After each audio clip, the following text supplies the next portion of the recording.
Masuk ke bagian yang pertama, yaitu posisi Indonesia berdasarkan lempeng tektoniknya. Indonesia terletak di antara pertemuan tiga lempeng, tepatnya dua lempeng benua dan satu lempeng samudra, yaitu lempeng Eurasia di utara barat laut Indonesia, lempeng Indo-Australia di selatan barat Indonesia, serta lempeng Samudra Pasifik di utara timur Indonesia, seperti yang terlihat pada gambar. Pertemuan lempeng tersebut terjadi karena adanya pergerakan antar lempeng, sehingga dari pergerakan tersebut akan menimbulkan sebuah tumbukan. Ketiga lempeng yang terdapat di Indonesia secara relatif saling mendekat dan bertumbukan, sehingga memicu banyak gempa bumi serta bencana alam geologis lainnya di Indonesia. Selanjutnya, letaknya berdasarkan paparan atau dangkalan. Indonesia juga terletak di antara dua dangkalan atau paparan, yaitu paparan Sunda di sebelah barat dan paparan Sahul di sebelah timur, seperti yang terlihat pada gambar. Paparan Sunda merupakan landas kontinen perpanjangan dari lempeng Eurasia yang membentang dari Sumatera, Jawa hingga Kalimantan. Sementara paparan Sahul atau paparan Arafura merupakan landas kontinen perpanjangan dari lempeng Sahul atau lempeng yang mencakup Australia dan Papua yang membentang dari Australia hingga Papua. Kondisi inilah yang menyebabkan adanya kesamaan flora dan fauna di wilayah Indonesia bagian barat dengan benua Asia, serta di wilayah Indonesia bagian timur dengan benua Australia. Hal ini disebabkan sebelum adanya zaman es atau ketika sebelum terjadi zaman es, daratan atau paparan tersebut masih ada, sehingga menghubungkan antara wilayah Sumatera, Kalimantan, serta Jawa dengan wilayah Asia, serta Papua dengan Australia. Hal ini memungkinkan terjadinya atau adanya ketersediaan jalur bagi hewan untuk bermigrasi dari satu wilayah ke wilayah lainnya. Setelah zaman es berakhir, permukaan laut akan naik, sehingga paparan atau dangkalan tersebut akan terendam oleh naiknya air laut. Selanjutnya, ada posisi Indonesia berdasarkan jalur pegunungan atau sirkum. Indonesia dilalui oleh dua jalur pegunungan, yaitu Sirkum Mediterania di barat dan Sirkum Pasifik di timur, seperti yang tertera pada gambar. Sirkum Mediterania yang ditunjukkan oleh garis merah memanjang mulai dari pegunungan Alpen di Eropa hingga berakhir di Pulau Sumatera dan Jawa. Sementara itu, Sirkum Pasifik yang ditunjukkan oleh garis berwarna biru memanjang mulai dari pegunungan Andes di Amerika Selatan hingga berakhir di Selandia Baru.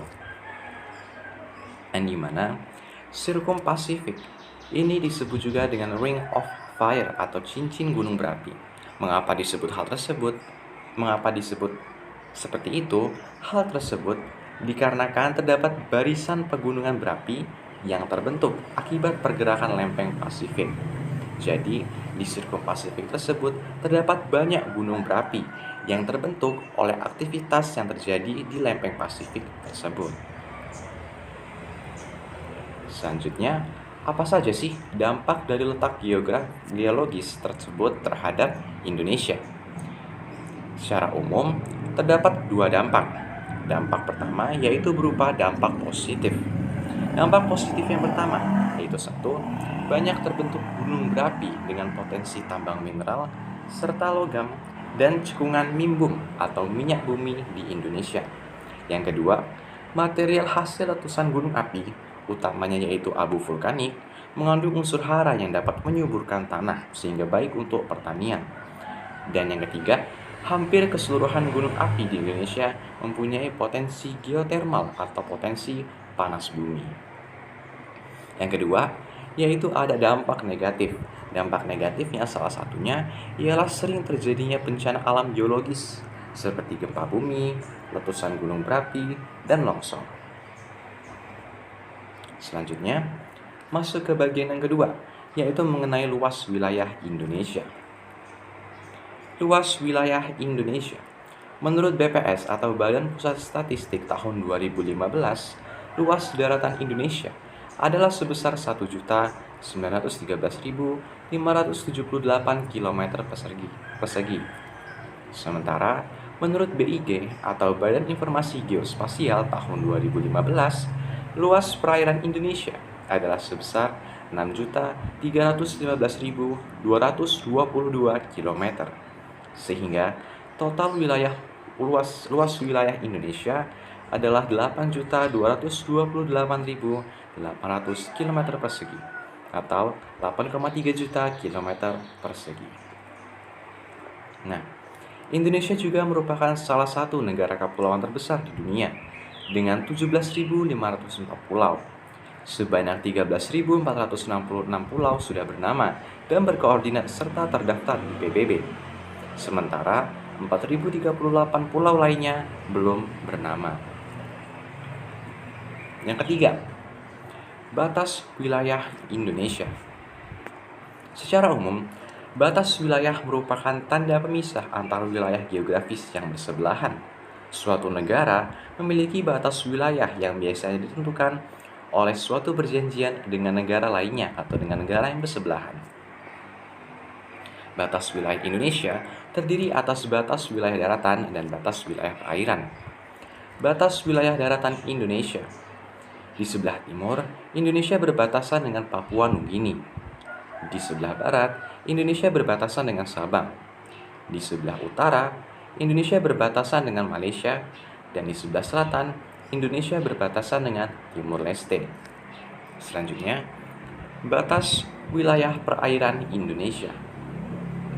Di sebelah timur, wilayah perairan Indonesia berbatasan dengan Samudra Pasifik. Di sebelah barat, wilayah perairan Indonesia berbatasan dengan India. Di sebelah utara, wilayah perairan Indonesia berbatasan dengan Singapura, Thailand, Filipina, Vietnam, dan Palau. Dan di sebelah selatan, wilayah perairan Indonesia berbatasan dengan Australia. Selanjutnya, ada juga yaitu batas wilayah udara Indonesia. Batas wilayah negara Indonesia di udara mengikuti batas kedaulatan di darat dan di laut, dan batasnya dengan angkasa luar ditetapkan berdasarkan perkembangan hukum internasional. Sekian yang dapat saya sampaikan. Mohon maaf apabila ada kesalahan. Terima kasih atas perhatiannya. Saya akhiri. Wassalamualaikum warahmatullahi wabarakatuh.